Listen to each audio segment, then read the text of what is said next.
ꯍꯣꯏ ꯃꯥ ꯂꯣꯏꯔꯦ ꯑꯃ ꯂꯣꯏꯔꯦ ꯅꯪꯁꯨ ꯉꯁꯥꯏ ꯆꯦꯟꯕꯗ ꯐꯦꯜ ꯑꯣꯏꯔꯤꯗꯨꯗꯤ ꯃꯕꯨꯛ ꯆꯥꯎꯗꯅ ꯑꯗꯨꯒꯤ ꯅꯠꯇ꯭ꯔ ꯅꯪ ꯅꯁꯥꯏ ꯍꯤꯟꯖꯥꯡ ꯅꯥꯄꯤꯕꯨ ꯁꯤ ꯈꯛꯇꯅꯤ ꯐꯪꯉꯤꯁꯦ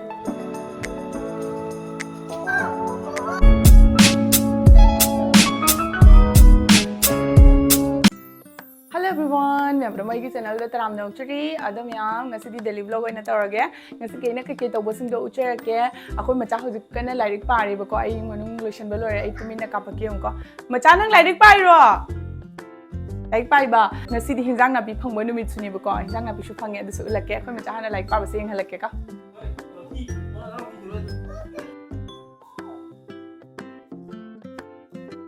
Adum yam Ngasidi tu laphoi ga hajikandi ne mi jamna lakpagi ne poche yamna le aina dum thabak tawbasing je dum hapcharake ko mayam da ai se freeze manakta freeze tam ta hapchan ge sing je pura ga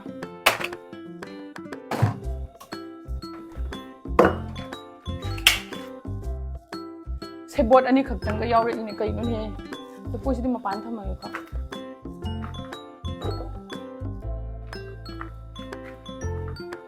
si su yawre eto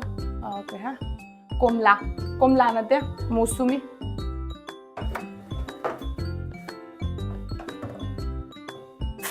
Mosumi hapchan gare.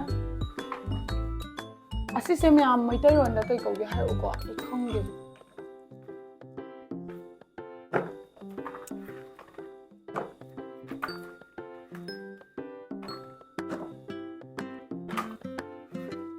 Hinjang na pe bu si katani phangje. Se hapchan gare ni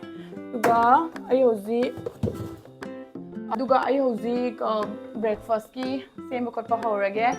aduga yung halake ko may amde so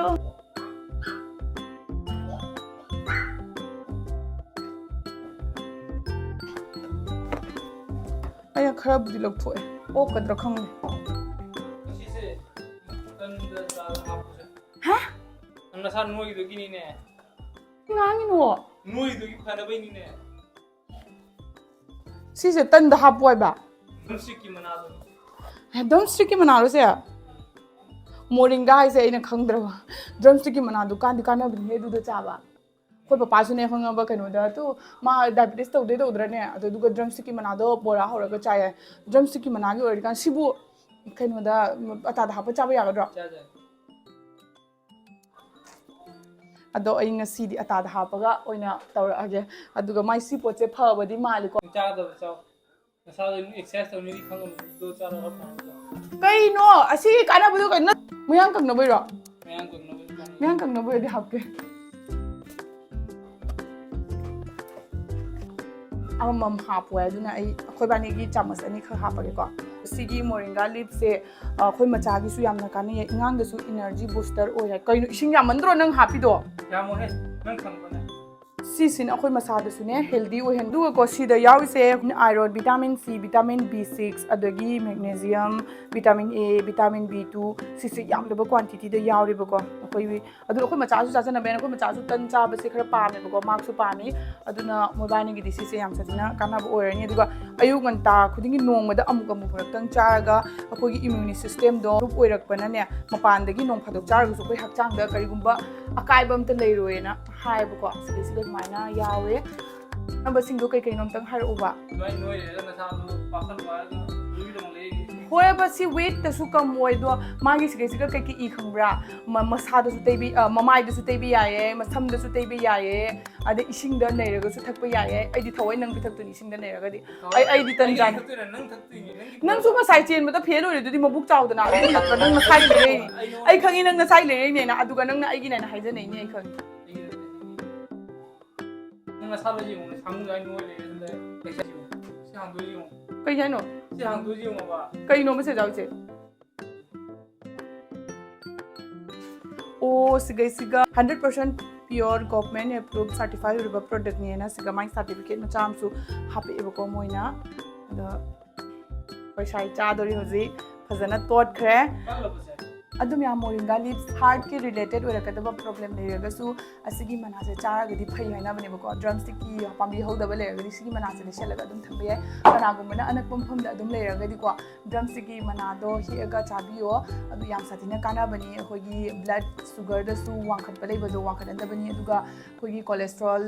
wang bado adu su level da thambani ba ko wang handa bani oi ma lo he ma lo he tan tai mi tan tai mi ko mang si mana pam de product se le re aduna mang si ha ko phajana takre aduga ai hauthar age aduga mang chat pa theng rani aduna pa tor age myam aduga du mathung mathung ke thabak su basing do myam de uchar ki ko mai tan se odi ore ngo color se katang kaino oye katang green oye adu nang puri chani gi ro na tragana kaino chani gi ro roti chani gi ro roti chani ro adu fare ko ai odi roti oye se कोई थकपसु याय दुगगी ममाइदा moringa facial oil moringa powder scrub face mask लोइना सिनबा याय को मासम सातिना कानी ये अदगी ड्राइनेस हेयर मास्क हेयर दसु तैबा याय मसम गी कगी लोइना द पोचे द तैबा याय नत्र सिचे चाबसु याबा साम सातिना कानी बो सिजी उंगे हेकन बसन सिजी जा यरबा कन रो कन दे जारे स्माइना कतंग अदो ngатꯪ क कुपसलगा थमगने दुगा पुरा यारनी अकंग बोइना हौरले को फजना उथरागे मची दे कई हिंजाम तो उसका खम बजे खमरा वीडियो नंबर न मिचरी को हवे याद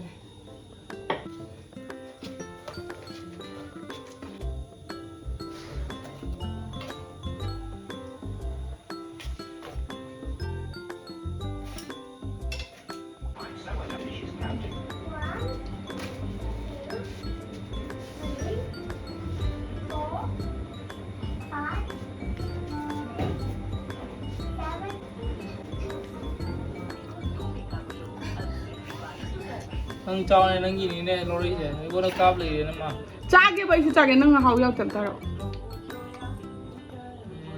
आवे हाउब्रा महाउ दिक माइदे चमाना ब्रा हां कखने माई स्मेल के लाई अखोय बानी ngasi sina dum lotion gre ko ayung ta se akhoi sai su duty chattoini na ngasi di nong thi su yam mangne duna khara thengna dum ma su chat leba 6 hours later ai housing ngak tumuraga hogale aduga ngasai gi moringa leaf to ji khara thak ke na tawini ising da mix tawraga adu ising da thak to je ahan ba oi doine ba ko aduga moi gi khoi yam yar ko da ina mahau do taste khara leina ba ina asiga hapak na ba gi oi ba male na ina siga hapcha le kha thum na ba gi na ne chini hapa ya da ba gi ko ado ai hojik siga yam thaksel age yam chammi ba ko ina khoi sai su pithak toine ma the hojik thabak tagi la chap cha thabak yam kal le na ko chat khare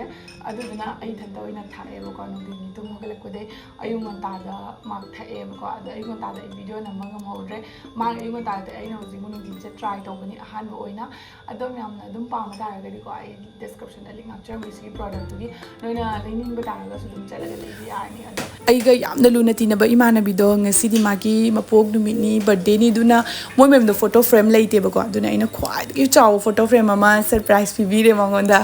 mak ti am harau gre sig ina chaw ba le hodre ba ko dukan duga aina chaw ba na thira ga lobi rak pane adu ma te harau man gi na mai phayum da ka thet pa gi ka taw ba ko ado video se size ga lo shin jere ge ko ngasi gi di ba